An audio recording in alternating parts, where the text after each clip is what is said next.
میں نے دیکھا کہ پہلی بار تکلیف اس لوٹے کو اس وقت ہوئی جب بلاول صاحب نے کہا کہ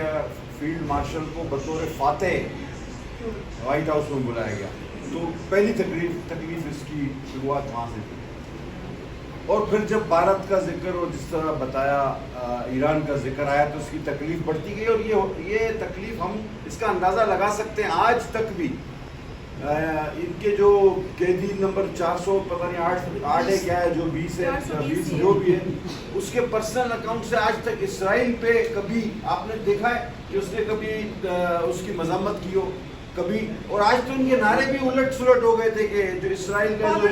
رشتہ دار ہے غدار ہے اسرائیل کا، پتہ نہیں کون رشتہ دار ہے اسرائیل کا اور کون غدار ہے۔ تو بہرحال الحمدللہ پاکستان میں تو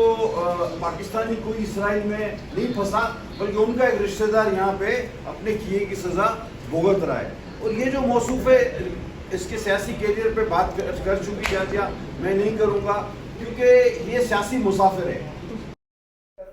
کاندھے پہ ہمیشہ جو ہے نا وہ بستر ہوتا ہے اور یہ ہر اسٹیشن پہ اترتا رہتا ہے۔ کون سی سیاسی پارٹی جس کے یہ جو ہے نا اسٹیشن میں نہیں اترا ہو؟ اور دوسری ایک اور بات بھی ہے کہ اس کا سلیکشن ہوا ہے یا پتہ نہیں کوئی ٹیکنیکل غلطی ہے، یہ ریٹائرڈ اس کو اس پوسٹ پہ رکھا ہے جس کو یہ آپ کی پولیٹیکل اسٹیبلٹی نہیں آنے دے گا۔ خیر ایک اکیلا آدمی یہ کیا کرے گا، لیکن ان کو تو اس کو تو کچھ ذاتی رنج بھی ہے نا، ذاتی تکلیف بھی ہے۔ وہ اس کو اپنے دادا کی وجہ سے اور بھی ایک وجہ سے جو میں نے آخری میں ایوان میں کہا تھا،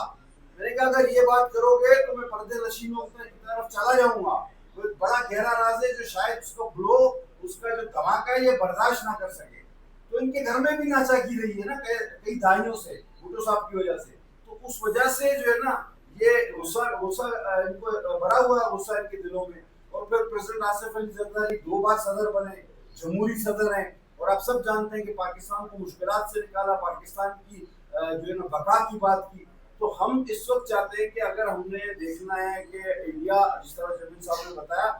ہر محاذ پہ ہم نے اس کو شکست دی، ایران پر آج حملہ ہو رہا ہے، اس کی مذمت کی، اور کچھ بعید نہیں کہ مودی جو دھمکیاں دے رہا ہے تو وہ اس میں کوئی نہ کوئی گری ہوئی حرکت نہ کرے۔ تو آج ہم سب سیاسی پارٹیوں کو ایک ساتھ مل کے اسٹیبلٹی کے ساتھ، ہم آہنگی کے ساتھ اس کا مقابلہ کرنا ہے۔ اور یہ آج جو تھا اس کو پتا تھا کہ بلاول صاحب ایک فاتح کے طور پر آئے ہیں، تو اس میں رکھنا ڈال کے یہ بتانا چاہ رہا تھا انٹرنیشنل ورلڈ کو کہ ہمارے درمیان دراڑیں ہیں، خدا نہ خواستہ ہم ایک پیج پر نہیں، کیونکہ دشمن ہمیشہ اس وقت حملہ کرتا ہے جب وہ آپ کے گھر کی کمزوری کو دیکھتا ہے۔ آج یہ جان کر ان کو انڈیکیٹ کروا رہا تھا، جس طرح کہ اس کی پچھلی تقریر